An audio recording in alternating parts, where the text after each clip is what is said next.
Time now for today's business news with Greg Felly. Greg, third quarter results continue to come in. What do these latest figures show us? Well, Eunice, we'll take a look at the latest DP World figures in just a moment. First of all, though, tonight, economic diversification and growing expatriate demand are driving growth in the UAE's education sector. That's bringing with it investment opportunities, according to Parthenon Group, a strategic advisor to the global education industry. Mada Taha reports. With a present value of over $2.8 billion and a 10% growth rate, the private education sector in the UAE presents perfect investment opportunities. To give you a sense of scale, private schools in China have a total turnover of $1.7 billion.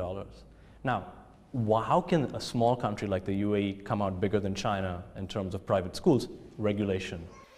But the UAE's favorable regulations are not the only thing that attract investors to the education sector.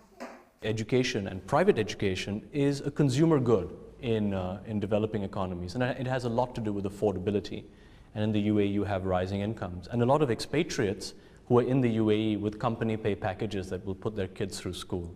And the third thing that you will look for is favorable demographics and population growth. And again, in the UAE, the local population is growing, but also you have the flood of expatriates that continue to come into the UAE. Parthenon's report indicates that there is a global trend of moving toward private schools.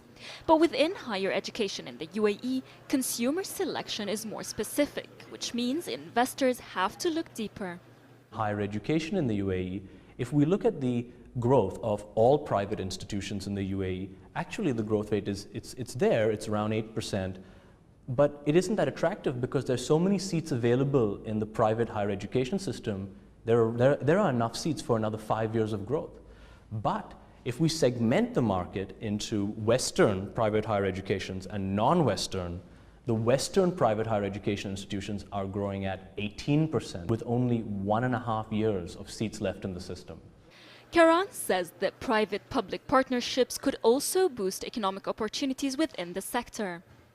The government does need to cooperate with private sector collaborators, participants, in order to improve the public system to the extent that it is now meeting the needs of parents, and parents move back into the public sector.